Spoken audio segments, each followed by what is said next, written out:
Okay, so cash flow and budgeting. Now we're going to start with budgeting and then later on we'll go into cash flow.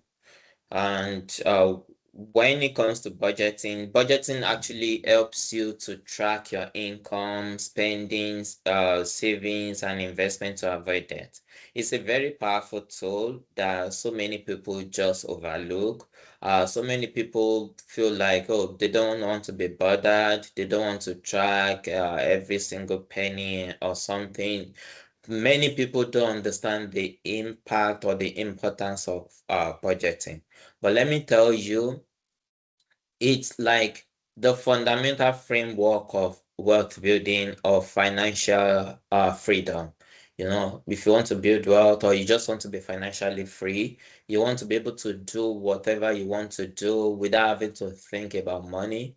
Budgeting is a tool you cannot afford to just brush aside.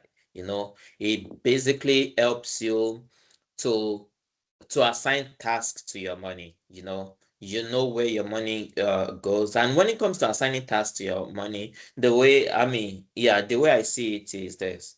Let's say you call a cab or you just get Uber. Imagine if you don't tell the driver where you are going and you just enter the cab.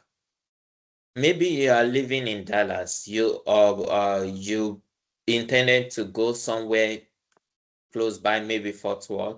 You may end up in Michigan. You may end up in California because you have not told the driver where you are going. So I see the same thing as not using budget. When you do not use budget, your money just goes anywhere that you may not even be able to account for, But budgeting helps you to know where your money goes. It helps you to track and adjust, and then you are able to group your expenses into different categories like homes, utilities, subscription, and entertainment. You could also group it like, okay, fixed expenses, variable expenses. There is really no one way to do budgets. There are different approaches to budget. I'm going to be talking about a few ones right now. There is the 50-30-20 rule, which basically means that 50% of your income goes to needs, the things that you actually need. Like, okay, you want to let's say you want to pay rent or mortgage. Those are necessities. Those are the things you must pay for. Then 30% will go into wants. Let's say you want to go to, on vacation, or you want to go to a restaurant. That should be the 30%. The remaining 20% should go into savings, investment, and other financial goals. So let's say you want to purchase a home. That's you save every time you earn your income, 20% of your income should go into that. While I call this a rule. It's not really a rule that you must follow. If you don't follow it exactly that way, you are not going to do well in your finances. You could adjust. You could decide that, okay, you want to do 50-30-30, or you want to do 60, let's say 25 or 15, right? You can just adjust the percentage, right? The most important thing is that whatever percentage you set aside or you determine to use, you need to stick with it. You need to be disciplined. The other approach is pay yourself first. With this approach, you focus on savings and investment. So each time you get paid, you make sure that, okay, a certain percentage of the income goes into your 401k, 403b, or any other retirement account that you have. Another percentage will go into savings. Maybe another percentage will go into your brokerage account. And then once you have done that, the rest of it, you can spend it the way you want. You can use your discretion the way you want. You know that Once you put your money in any retirement account, your future is set, right? And once you save, if you have emergency or something, you'll be able to take care of it. The other common approach is the bucket method. You select different buckets. So maybe one bucket will be like utilities and home. Another bucket will be for giving. Another bucket will be for maybe living expenses. But you have to be disciplined. Once you assign a certain percentage to each of the buckets, right? But once you exhaust the money that you have put in that bucket, you know that for that specific category or for that bucket, for that month, you don't have anything else. So you have to delay any other thing that comes up under that budget has to be delayed till the next month. It's always better to avoid dipping money into another bucket for a bucket, meaning that, okay, let's say you have bucket A, bucket B. When you've exhausted the allocation for bucket A, you don't want to go deep into bucket B to settle the expenses in bucket A. You have to be that disciplined, right? But if, let's say, an emergency happens and you have to do that, what you just need to take note is that you've used part of the expenses of bucket B as well. And once you exhaust it, that's it. The most important thing is that once you exhausted the allocation for all the buckets, you don't want to use credit card. You don't want to borrow. You know that any other expense that comes up, we have to be delayed for next month. But the most important thing is that when you budget, you should be tracking your budget regularly. There's no point saying you have a budget and then you don't even track it. You don't know whether or not you are exhausting what's it called? You are going beyond your allocation for a specific bucket or if a specific category. You have to check and see if you're on track.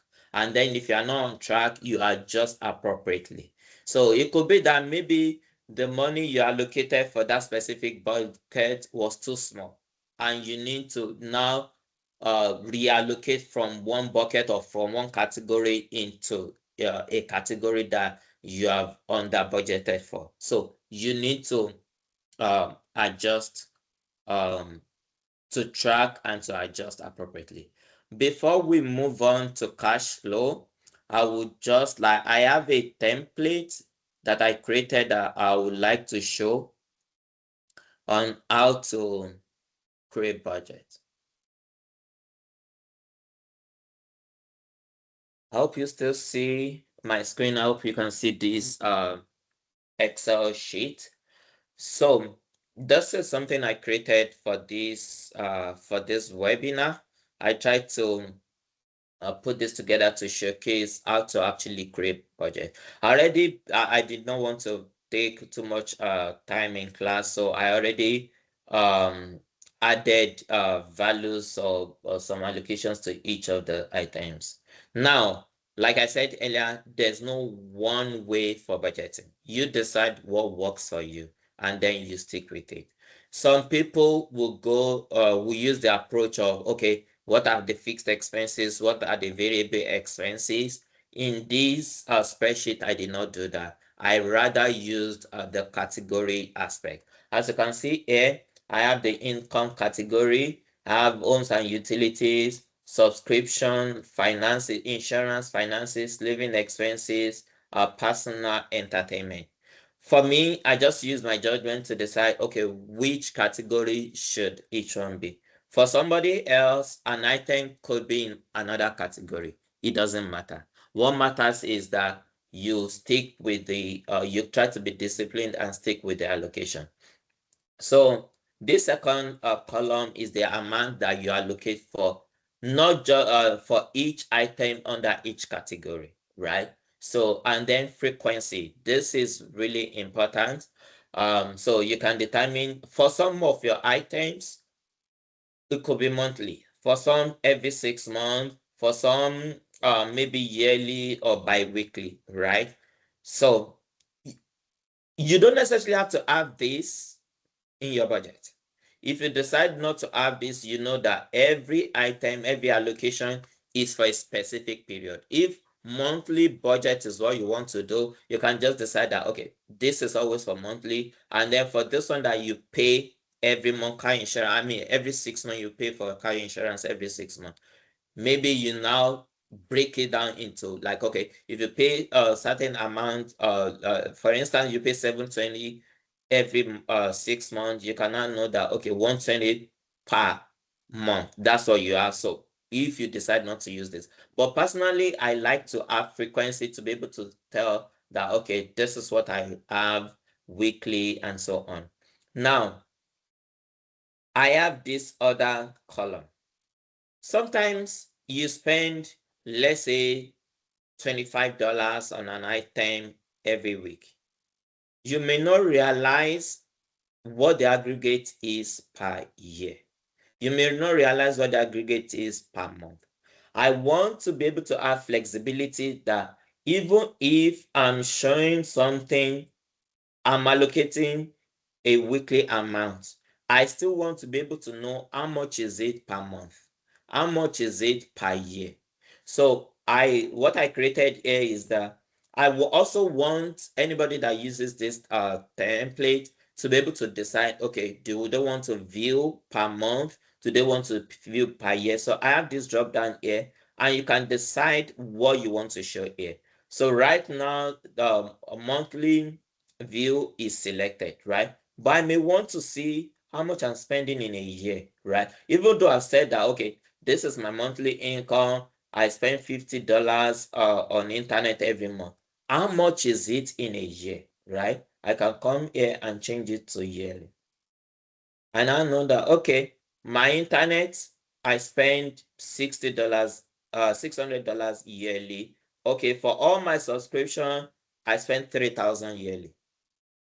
Before, when we add, let me go back to monthly. When we have monthly, you see 250 per month. It might be like a small money. Okay, I'm just paying 250 for the entire, for all my subscription. But by the time you change to yearly, you see that 3,000 out of your income is going into subscription. That's actually huge. And that could get you thinking about, okay, am I paying too much on subscription? Do I need to reduce my subscription? Especially, there are subscriptions that you don't even need. Many people are subscribed to certain services and they've forgotten, you know. So this could keep you, when you're able to view based on yearly, monthly, 6 months, or whatever, that gives you more insight into how much you're spending. For example, spending $6,000 on entertainment, that's a lot, right? So I created this so that you can select the view, but I'm going to go back to monthly. And then you can go back and say, okay, last month, this is how much I spent. I allocated 2,270 on home and utilities. But at the end of the month, I saw that I spent 2,240, right? Okay, so I had a savings of $30. On finance, I allocated 760, I spent 780. That means I spent more than how much I allocated. I spent additional $20. That could keep you thinking, what do you need to reduce, right? So maybe you look at, for example, you definitely, if you have car notes, you cannot reduce that. I would suggest you don't reduce savings and investment. But let's say, for example, something is just here that you think you need to reduce. You go here, you will see that you actually went over limit for gift and charity. You went over limit by $20. That's why you have this. You exceeded the budget here. So you can look at that and then figure out where. That's why I have the variance here, where you are spending more than you allocated. So you have to do this every month or whatever period that you have allocated. Now, it's also important to be able to look at, like, sorry, to be able to look at each of the categories. Are there categories that you are spending too much on? That's why I have this chart here. As you can see, your income is always the same. Expected is the same as actual. For home and utility, you spend just a little bit below your expectation, right? Insurance is exactly the same. Finance, you see that, okay, just a little bit above. Living expenses, just a little below. Personal, a little below. But entertainment, you see that you spent a lot more than you actually expected. And you can go back and see that, okay, what is going on here? You spent $255 more. And most of it is going into vacation, right? You can go back and say that, okay, maybe $3,000 is too much for me to spend on vacation yearly. Maybe I want to change it to 2,500. But after changing it to 2,500, you still have a what's it called? Let me okay, sorry. That's the expectation. I take that back. This is the expectation, right? But rather which is 3,000 per year, which for each month is 250. Rather than spending 250, you actually add $500. This is where the problem came from. So you cannot go back and say, rather than spending 500 next month, I have to adjust. Rather than spending 500, maybe I want to go back to the 250 that I initially allocated. So you make sure that that month you don't spend more than 250. And by the time you do that, everything is back to normal. Maybe just $5 more. And then you can go back and say, okay, next month I'm going to make sure that I reduce my spending on restaurants. So let's say you go back to 200. And now you're actually saving. You have $5 more. So you can see that everything is, if you look at the chart, everything is back to normal. Now, another important thing is this. Actually, I think I need to turn off video. Connection is weak. So another important thing is this. If you look at the some categories here, utility, you have surplus of $30. Personal, you have surplus of $30. Entertainment, you now have surplus of $5. What do you do with your surplus? You just go and spend it anyhow? No.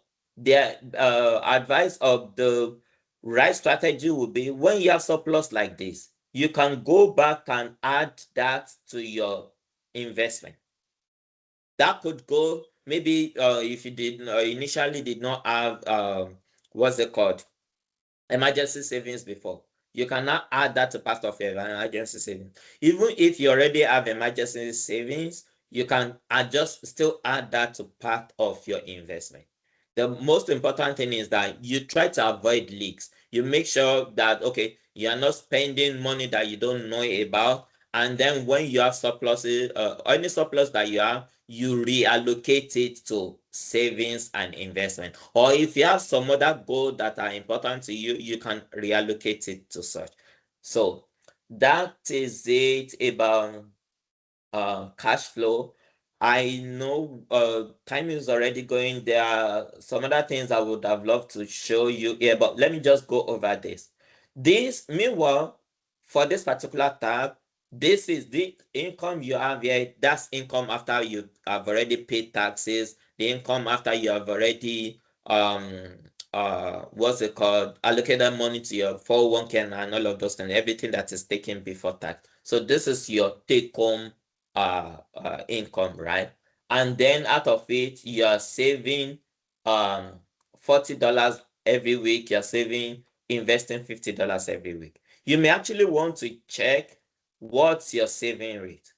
From here, I have a saving rate of 3.6%. That means out of your take-home income, you are saving or investing additional 3.4% beside your retirement income, right? So this could also get you thinking that, okay, can I increase this? I have 3.6% right now, and this is everything here is based off of this, right? So this could get you thinking and say that, okay, I have 3.46% saving rate. Can I bump it up to 5%. That could actually, by the time you reallocate all your savings here, that could actually bump it up to 5%. And then you can keep thinking of what else you can reduce that will bump up your saving rate. I have other things here that I will not be able to show here because of time. Maybe we'll have another session that we'll be able to go more in depth into budget. But I would like us to go uh into cash flow.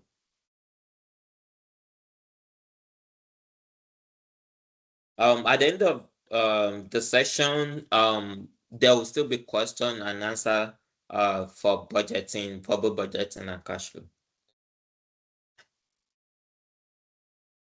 Now, why does cash flow matter? And when we talk about cash flow, we are talking about like, okay, how and when money is coming in and going out, like, okay, you're getting your income, like, okay, when is it going out? How much is going out? It's now many people think that cash flow is the same thing as budgeting, but not exactly the same thing, right? Budgeting is more of like, okay, you're creating a budget and then you go back to track it. Is more of like something in the past. Most of the time you are reacting after something has already occurred, although that could help you to fix it in the future. But you are looking at something in the past, right? But for cash flow, you are able to do something today that will help your cash flow, that will make sure that you are not in debt tomorrow, that will make sure that you are not spending more than you are earning tomorrow. That's more of cash flow. And cash flow matters in so many ways, like building wealth. When you are building wealth, you need to take care of your cash flow. You need to make sure that money is coming in, and you need to make sure that you reduce your the percentage of money that is coming in that you are spending. You make sure that you spend less than you earn. That's the way to build wealth. Then it helps to fund financial goal. You have a goal again, you want to go to pay your child's college tuition, you want to uh, purchase a new home. Those are financial goals. Cash flow is what will help you to achieve that goal. And it helps to support consistent investing. I showed in the you earmark that, okay, out of all the money I'm making, this specific amount should always go into investing. For me, every time I get paid, my investment comes first. I have certain amount that automatically goes into my investment account. So it's not even available for me to spend, right? So it helps me to develop that habit of consistent investing. Then also cash flow helps you prepare for emergency. It reviews your spending habit. You can from your cash flow, you can be able to tell that, okay, this is my spending habit. This is what I tend to spend money on. And you can then decide, okay, what do I need to improve on? It's basically a foundation for financial plan. If you want to have a financial plan, especially for retirement and for other financial goal, cash flow will be the foundation for that. Your cash flow to that. And we are going to do a demo, just like we did a demo on budgeting. We're going to have a demo on cash flow. And you're going to see how cash flow can determine whether or not you are going to be settled or set in retirement. Then it keeps your spending aligned with your values. You can determine that, okay, this is what I value. This is what is important for me. And because of that, I am that, okay, this should always go for that. I mean, this amount should always go for that thing that I value so much. And then it helps preventing you from debt. You are basically, with cash flow, you are basically trying to balance the inflow and outflow. You want to make sure the outflow is not more than the inflow. In actual fact, it should be less than the inflow. So because of that, yeah, it prevents you from going into debt. Now, red flags of poor cash flow. How do you know that, okay, your cash flow is not in good order? Number one, give me a moment, please.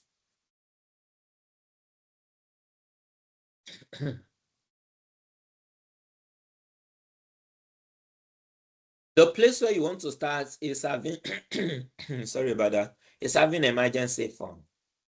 When there is no emergency fund, you know that, sorry.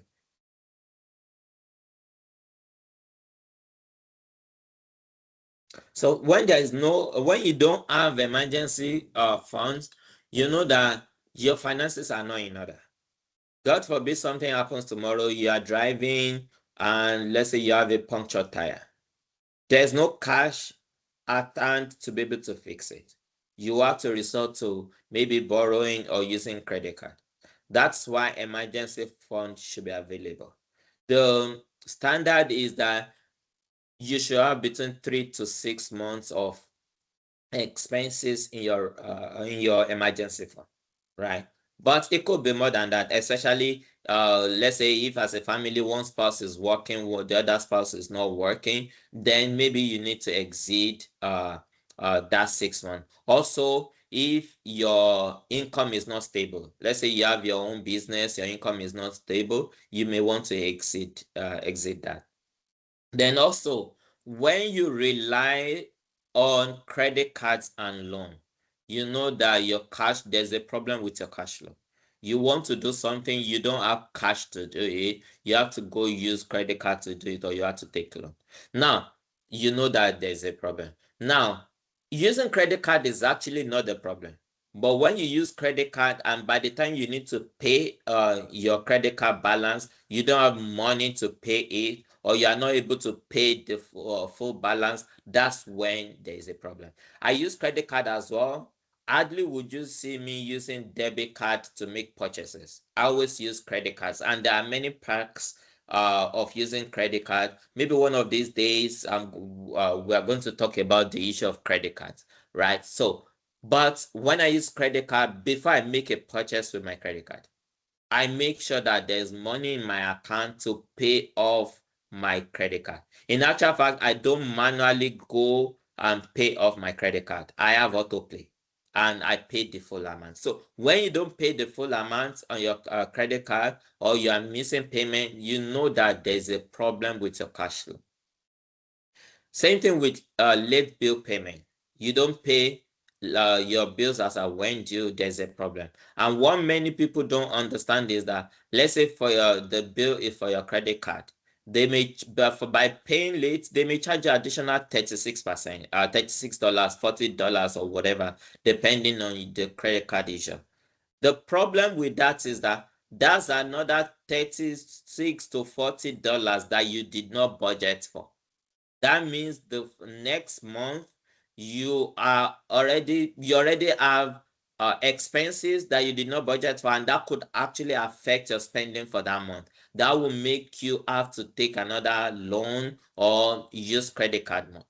So it's like it just keeps revolving. When you have a late bill, it could cause another issue. So that's it's really important to make sure that you always pay your bills when due. It might be better to do auto pay. If you cannot do auto pay, maybe you want to make sure that you set a notification on your phone to remind you when each what's it called, each bill is due, so you don't have to incur late payment.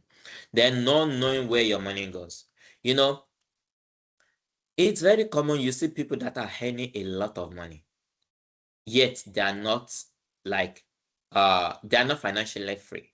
Sometimes they may still have to take loan. There are actually a set of people that they call Henry, HENRY, meaning I earner not rich yet. You are earning a lot. There are people who earn 6 figures and maybe they still have to take loan to do certain things. It's because they don't have a proper plan. It's because there's a problem with their cash flow. But yeah, so whenever you're spending anyhow, whenever you don't know where your money goes, you just see that okay, you're spending a lot at the end of the month, you look at your budget, or you look at how much you have to pay in credit card. That's when you know that, okay, there is a problem, right? So you have to be able to you have to look for a way to fix that. Then the most important thing here is when you spend more than you earn. Again, like I said earlier, the rule to build wealth is spend less than you earn. But when you're spending more than you earn, there's a problem. You have to finance that excess spending somehow, which will either be, okay, you are taking out a loan to do that, or you are what's it called? You are using credit card, and that's how so many people get into like credit card debt of tens of thousands of dollars, because at the beginning they don't fix it. The earlier you fix a spending issue or a cash flow issue, the better. So anytime you see, and this is not an exhaustive list, there are some other things that can show you that you have poor cash flow. Anytime you see any one of these, you know that you have poor cash flow, and the earlier you go to fix it, the better. Now, how do you fix poor cash flow? When you say that, okay, there's a cash flow issue, how do you make sure that you fix it? How do you make sure that it doesn't continue? There are basically two ways. The first approach is to boost your inflow, meaning to increase your income. Now, yeah, to increase your income. So you can do that in so many ways. Again, this is not an exhaustive list. You can increase your primary income. Maybe at your place of work, most employers, they only give like, okay, let's say 3% pay raise every year. But do you know that you can negotiate to get more than that? What you can do, some of the one good approach is that you can itemize some of the ways you've added values to your company. For example, I used to work in a place that I did something that saved them more than $180,000. When you do something that saves them money at work, that could make sure you document it. Everything you are doing to save them money, everything you are doing to make sure that your company gets more revenue. Document all of those. When there's a time, when it gets to a time that you want to negotiate pay raise, those are the things that you bring up. So yeah, you can negotiate pay raise. Another thing is you can actually leave your job. You can look for another job that pays you more than you are earning right now.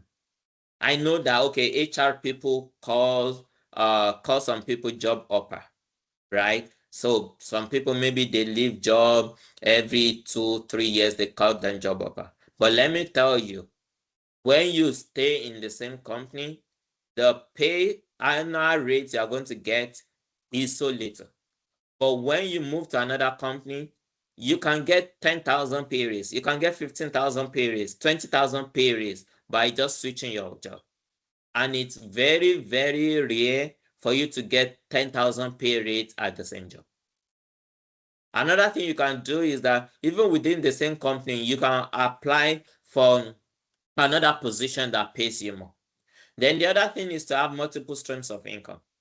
Again, if you want to build wealth, you don't want to depend on 9 to 5. You want to actually have something else you are doing on the side, and the more things you do, the more income you have, and the better your cash flow. Improve tax efficiency. This is something that many people don't think about.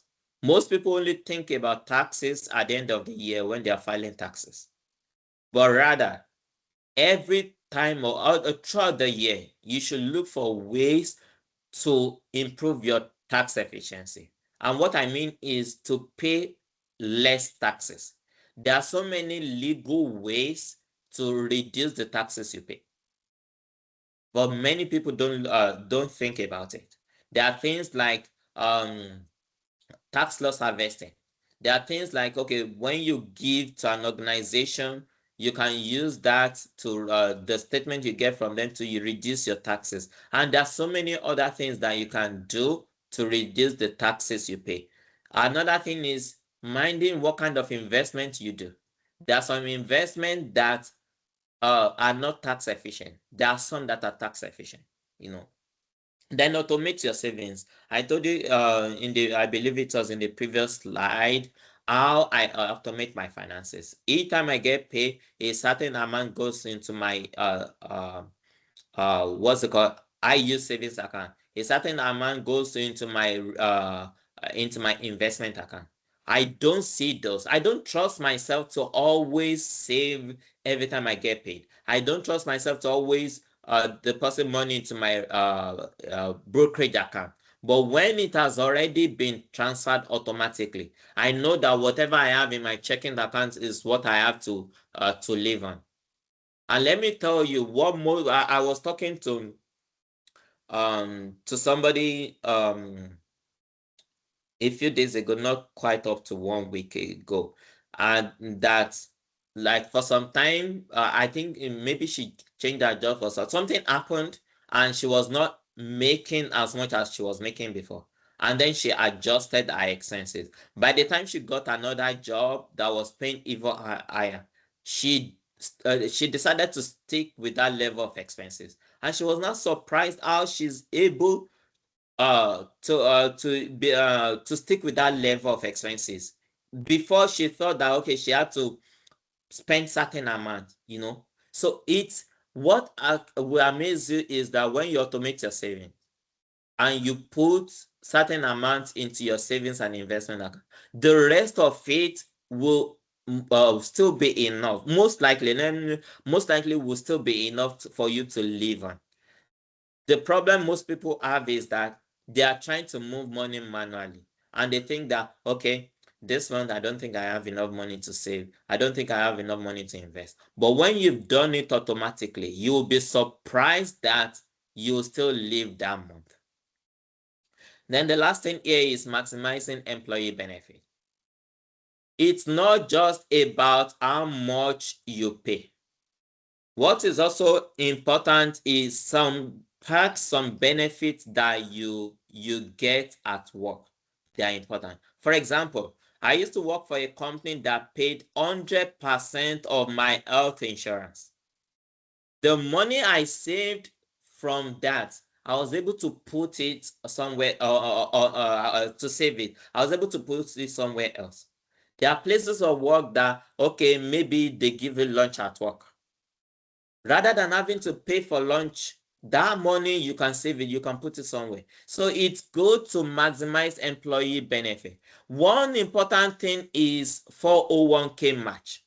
Most employers match 401k, and it's so sad that many people don't contribute enough into their 401k to take advantage of the full match. Some employers will tell you that, okay, I will match, or you put in at least 4% and I will match that. So many people may not, some people don't even do retirement. They don't contribute to retirement income account. Some that contribute, maybe they put 1%, 2%, and they are not contributing enough to get the maximum match from the employer. What it basically means is that you are putting money on the table. I have to rush. So the other way to control your cash flow is to control your outflows. You look at your bills regularly. Any thing that you think that you no longer use, any subscription you no longer need, cut it off. Then avoid lifestyle creep.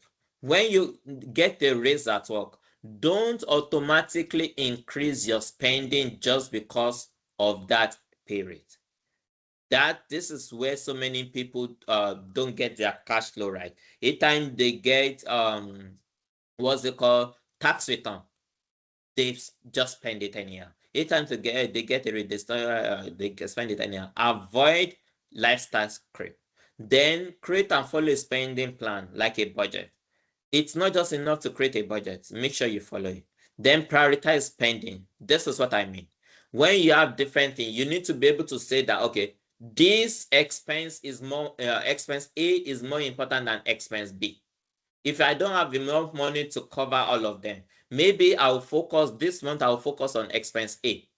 I'll take care of it. Expense B, I can delay it till next month rather than make it maybe borrowing or using credit card. So you prioritize different things that you spend money on, and then you can select this is what I'm going to do this month. This will wait till another month. The tools for cash flow are budgeting apps, spreadsheet, automated transfer, financial planning software. I just want to briefly show a case study. There are two people. This is the data I'm going to show you is a real data, but and the people have given consent to have their should I say their finances to have it for educational purpose, but their names have been changed. Their real names are not James and Julie. The names have been changed so that nobody will be able to recognize them. But this is real data. This is real life scenario. This couple, James and Julie, the names I've given, they in 2026 they are projected to have income of 1.3 million, and right now they have a net worth of 4.3 million. James maxes out his retirement saving. However, with their current lifestyle, they are projected to run out of money in retirement. The only way they even realize right now is because they did financial planning. If they had waited, if they had not done financial planning earlier this year, they would have not have known. They would have, who would have thought that anybody earning 1.3 million per year will run out of money in retirement? Who would have thought anybody that has a current net worth of 4.3 million will run out of money in retirement, right? But thank God they did retirement plan earlier this year, and they are able to know that if they continue with their current lifestyle, they will run out of money. And then there are some recommendations of how to help them not to run out of money. Like there are so many, let me not say so many, there are more than 3 recommendations. These are some of them to reduce our expenses before retirement and to reduce our expenses in retirement, to invest more and to retire later. Let me just show you this data. Again, this is not their real name, but this is real data. Right now, the network as at today is 4.06. They have investment of 1.9 right now.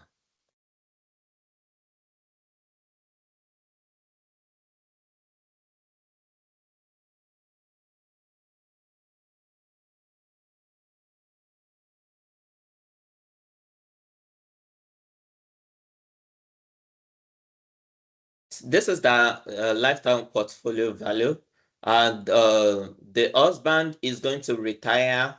James is going to retire. Both of them are supposed to retire at age 65. So the husband will retire 2037. Julie will retire in 2043.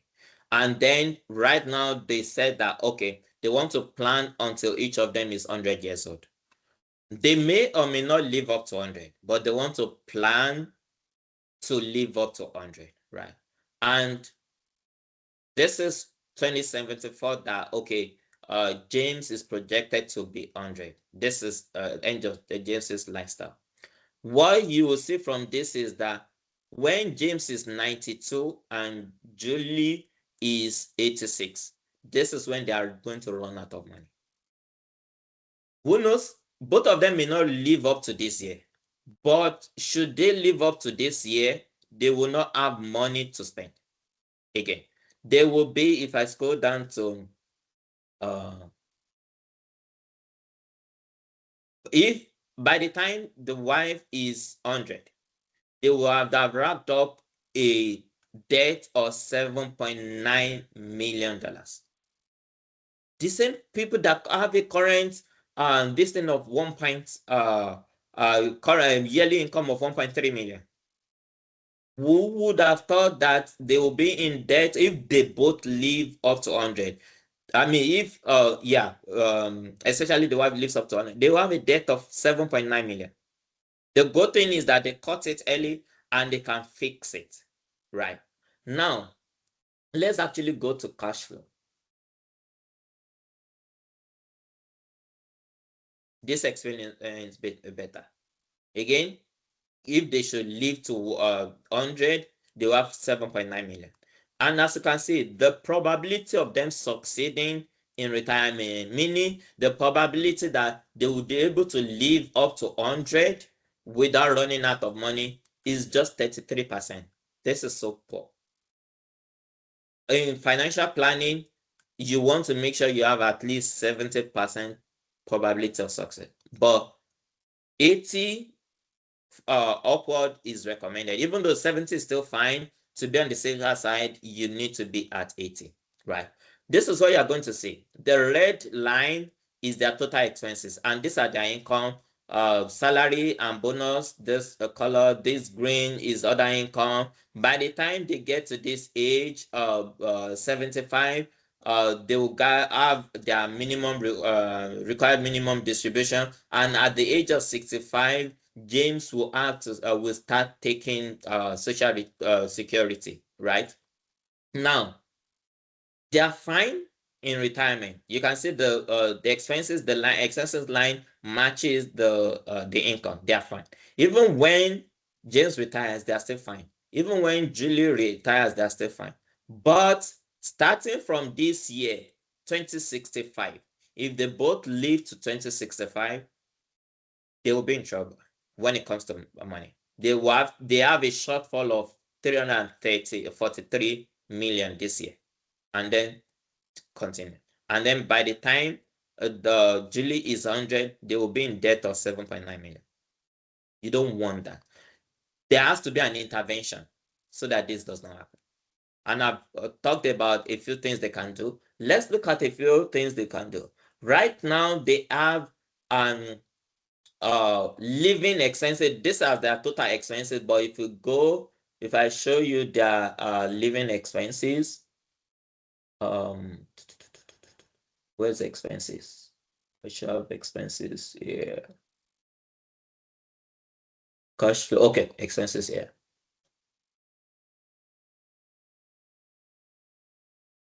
You see, the living expenses for this year is 740, right? For this year, you see, they have other goals, other expenses, right? Now let's go back and let's go and change some of their expenses. So let's say rather than having 170,000, let's change this to 150. Let's change during retirement to 150. And sorry, let's change this to 100 actually, because there won't be mortgage again, or the children would have graduated. And let's change this to 100. Now, earlier the base plan, they were going to be in debt of 7.9 million. By changing this from 750, changing the current expenses to 150, changing the retirement to 100, and after first debt to 100, they will go from having a debt of 7.9 million to actually leaving 10 million behind when they die, by just changing expenses. And that's if they change it right now. If they don't change it right now, it won't be the same result. You don't want to wait until retirement to actually know what you need to change. By changing their lifestyle, reducing the current by $20,000, reducing retirement by $50,000, that gives them an excess of $10 million when they die, that they leave to either their children or charity or whatever they want. Just that simple change. But there's still one problem though. Well, I won't call it a problem. I said anything from 70 is fine. So 70 is fine. We can say that, okay, that's all they have to do right now. Right. But It's better, anything from 80 is better than 70 because anything can happen. Let's say the stock market goes down or something, or somebody gets sued or something just happens. So even though 70 is fine, maybe we want to push it to 80 or more. In that way, we can look at what else can we do. These people earn 1.3 million every year. They can afford to invest more. Let's see if they have additional investing. And let's assume that they invest just out of the 1.3 million, they invest just additional $100,000 every year. Let's see what happens.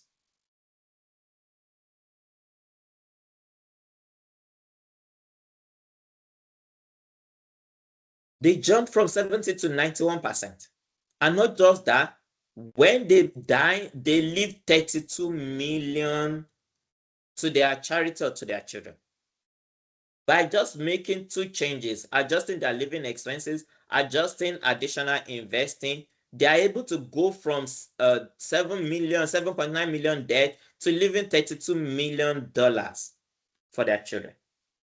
That's how important it is to look at cash flow, to be able to look at it on time, and if you discover something, to fix it immediately and not wait. For many people, they discover only in retirement, and by that time it's rather too late. You want to discover an issue as soon as possible and fix it. That's the importance of doing financial planning, and I have to rush. So some takeaway: it's important to know that cash flow is equal to survival. You plan ahead into the future to avoid shortfall. You make sure you monitor your cash flow. And then it's important to know that earning is theory, cash is reality. Now, what some of the things that we do at Ivorian Financial is a comprehensive financial plan. And with our comprehensive financial plan, we look at your cash flow, which is I just demoed a little bit of that right now. We look at your retirement to make sure you are not going to run out of money. We look at your investment, what should you be investing in, how much should you be investing. We look at your insurance. God forbid that something happens, will your loved one be okay? We look at other things like education, home purchase, vacation, student loan payoff, and so on. And then our process is that when you come to us, we have a meeting with you. We discover your goals, your values, the things that are important to you. We go back to analyze the data that we get from you. Then we create a plan for you. Just like I showed you in the demo. We're able to the actual client, again, the name, that's not the real name. They now have a plan. They now know what they need to do, and they can go to implement it. So we help people to implement their plan, and then we monitor and adjust appropriately. But that's not the only thing we do at Ivorian Financial. We, of course, help with financial planning, but we help with investment management.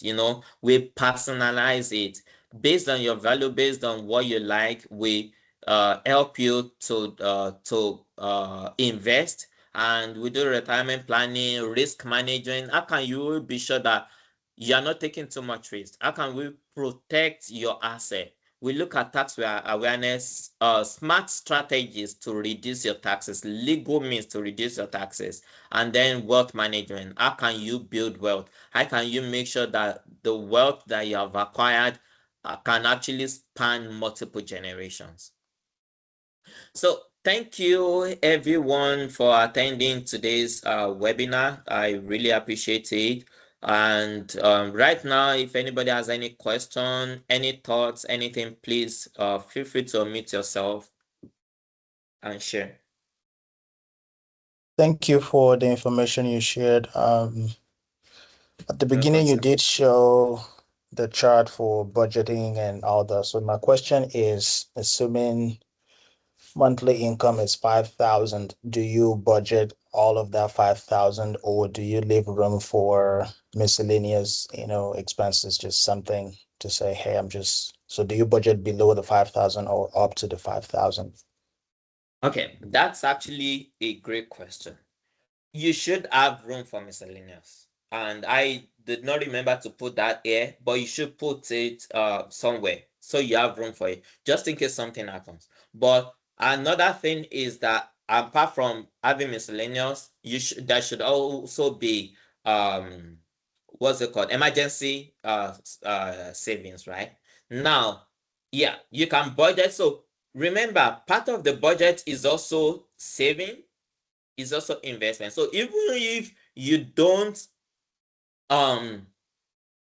say, even if you decide not to have miscellaneous, you can know that, okay, just in case something happens, that okay, you have your emergency savings. But it's not everything that happens that you go for emergency to emergency savings. Not everything is emergency, right? But yeah, I think I agree with that. There should be miscellaneous. You can have that as part of what you are budgeting. So again, to your point, like, okay, if you have 5,000, so maybe you put 200, 300 as miscellaneous. The rest of it should now go into all these other categories.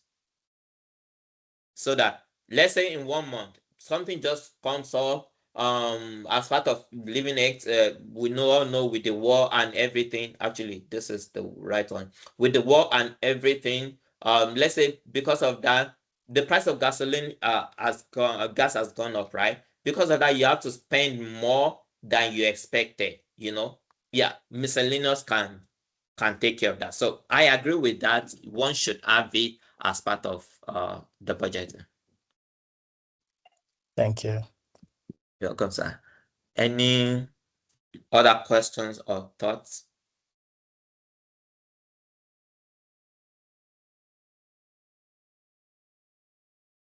Anything before we go? Okay. If anybody has any question or you want to learn more about what we do, please feel free to reach out. The details are here. And also, we have something called a discovery session. It's free. That's when we know, like, okay, about, like, okay, how can we help you? What's your current situation? How can we be able to help you and suggest a few things for you?